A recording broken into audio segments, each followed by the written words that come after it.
Good morning. Today we're going to talk a little bit more about the binomial theorem and how Pascal's triangle helps us to FOIL, and we don't really FOIL unless it's with binomials, but it helps us to multiply binomials together.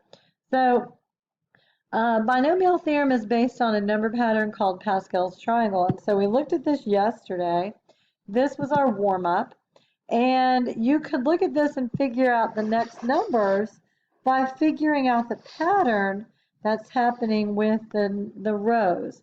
So if you notice, every number that comes from the beginning, the one before it, is just the sum of those. And every row starts with a 1 and ends with a 1. And then you've got a series of numbers inside of here, okay? And there's all kinds of patterns that happen with Pascal's triangle. I think we talked about these being the powers of 11 up to a certain point.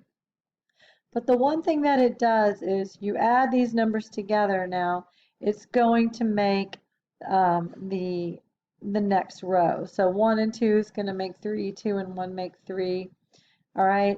2 and 1 and 3 are going to make 4. 3 and 3 is 6. 3 and 1 is 4. So you can make several rows of Pascal's triangle from that pattern. And we don't normally go too high with this, but you can go on for a long time. But let's go ahead and make the next two rows. I'm going to make the next two rows just to make sure that we have it as a reference. Okay, so I've gone down and I've typed in the next two rows so I could have that. All right, so what it does is basically helps you expand some of your binomials. So I've got a little secret hidden box back here. All right, so if we were going to write out, oh darn it, it's not working, hold on.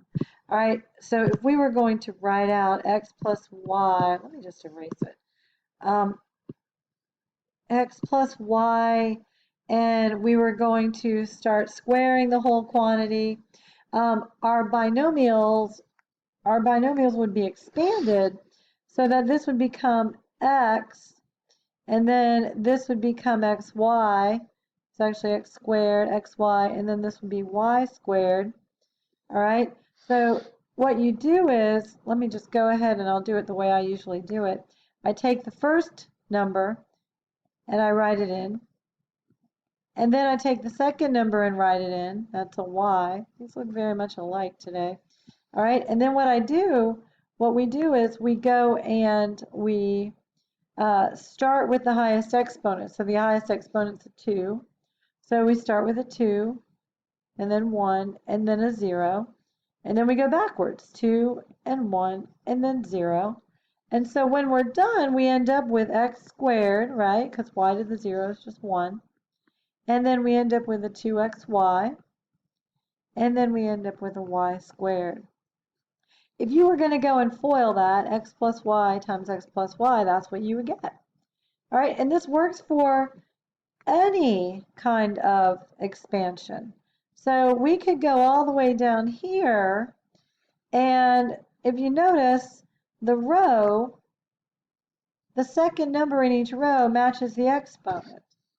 So this represents the coefficients, or part of the coefficients, of x plus y to the fourth.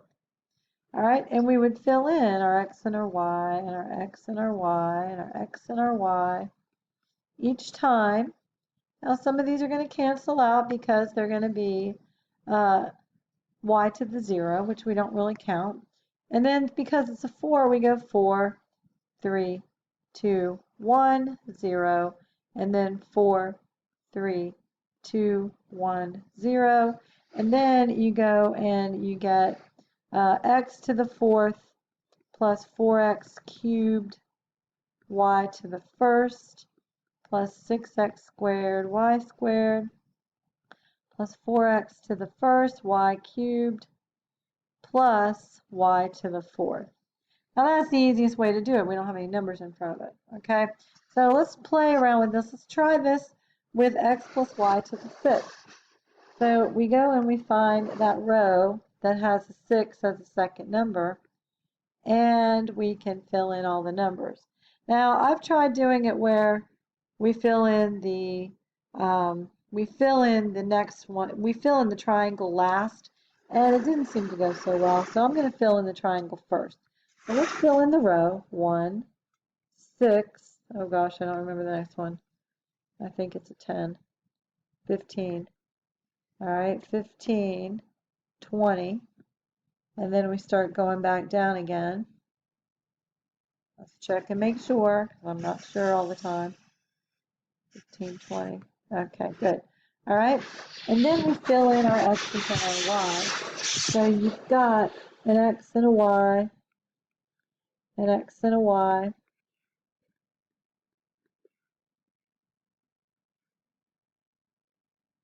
and you just keep filling them in. Now, some of them will go away. Now, they're all positive, so the signs are all going to end up being positive. All right, so then what we do is we start with the highest exponent, and that's what our x value is going to have. 6, 5, 4, 3, 2, 1, and 0. And then we go backwards with the second number in the binomial, 6, 5, 4, 3, 2, 1, and 0. And now we simplify. We end up with x to the 6th. They're all going to have positive numbers in the middle. And we fill it all in.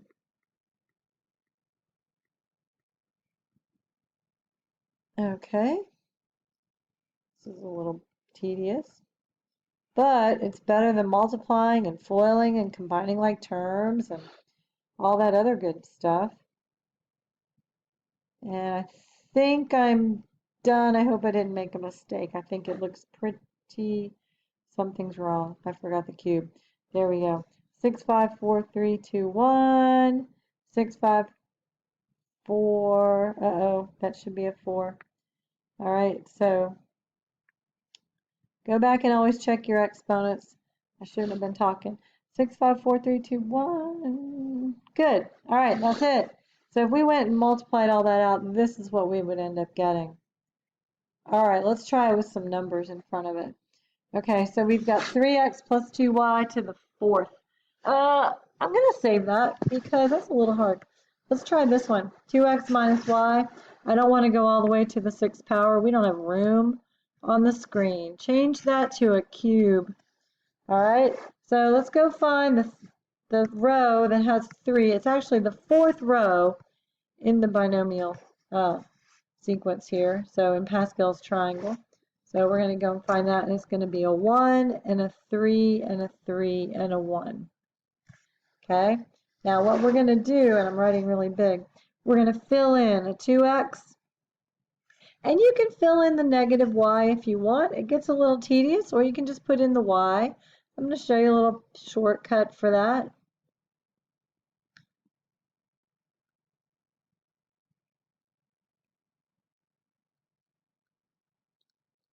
All right, so now we're going to go and fill in our exponents. So we do 3, 2, 1, 0, and then we go backwards, 3, 2, 1, 0. So now we've got to go and use our rules about exponents. So this is basically a 1, and that's a 1, so we're not going to worry about it. 2x to the 3rd actually becomes 8x cubed because you're cubing everything in the parentheses. And then you're going to do the next one. All right, so you got 2x and you're going to square it, and then you're going to go multiply by 3. So that's going to give us 4x squared times 3 is 12x squared. And then don't forget the y. And then we're going to go and do the next one. So we've got 2x to the 1st times 3, so that's 6x. And then you've got your y squared, All right, and then our last one, some of that's going to go away. This is a 1. 2x to the 0 is just 1. And we're left with y cubed. Now, here's what happens. Whenever you have anything to an even power, especially the y, it's in this case, the y is going to be to an odd power. I'm sorry. That's going to be negative, right? So if you had negative y to the third power, you know you're going to end up with a negative sign, okay? But it's kind of easy if you just look at it this way. The first number is going to be positive no matter what because it started out positive. So that's a positive. And then you just start switching the signs and you're done. That's all you do. So you can do it that way. I like it that way because I know I'm going to just switch the signs. If you're not sure, you can put the negative y in there and work it out legit. All right, I got one more for you. Let's go ahead and try this last one. I'm not sure how that's going to go. I'm going to set it up and see how we do, and then you check it. All right, so I've got the row that has the 4s in it, and now I'm going to throw in all the numbers, or all the terms, okay? So first term and the second term. Okay, so all I did was throw in the first term in each one, right? The 3x's, and then I put the 2 y's in each part here. Look at all these arrows, it's a mess.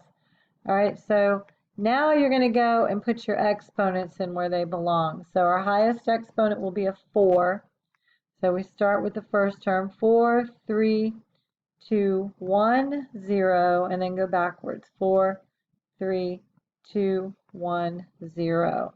Now you start evaluating, and I'm going to do a few of them in a shortcut because I'm getting close to being out of time. Okay, so the first one is a 1, there's a 1 here, and this is a 1, and this becomes 64x to the 4th. Then we really have to do order of operations. So I'm going to do it, you go through and you do it, and then we'll check. All right, these are the numbers I got, okay? So where this came from, this actually became a 4 times a 27 times a 2, should give you 216. This is a 6 times a 9 times a 4, should also give you 216. Then this is a 4 times a 3 times an 8, that gives you 96. And then these two guys go away because they're both 1, so that's just 2 to the 4th, which is 16. So go back and check my math and check your math. I'm going to check my math real quick. Okay, so I checked my math, and I hope you checked your math and saw where the numbers came from. So there we go. So now all these numbers are positive, right? Because that's a positive number there. So all of the numbers in the middle are positive. Now check your exponents and make sure they're going the right way. You got a 4, you got a 3, you got a 2, you got a 1, and a none. And then you got 4, 3, 2, 1, and none. So this looks pretty good. All right, so your assignment that I gave you was to work out number 1 through 16, and it is due Thursday. And really, you're not doing as much work as it looks like. You're only finding the coefficient of certain things, okay? So you can expand this out, but you're only looking for the coefficient of the x squared. Remember, the coefficient is just the number that goes in front of that. Now, it's not the number from Pascal's triangle, but it is the number that you're going to get in front of your x squared. And then you're going to go down, and you're either going to find the second term or the 4th term, all right, or the first. You don't have to calculate it all out. Just calculate the part that you need. And then here, this gets a little trickier. It's kind of a challenge. I think you'll be okay with 11 and 12 and 13. 14 is where it gets a little tricky because now you've got exponents going on in here. Oh yeah, you've got an exponent going on there too. All right, but you know, push yourself. Try it. Persevere. You'll be fine. All right, remember this is due Thursday, and I will see you tomorrow. Have a great day.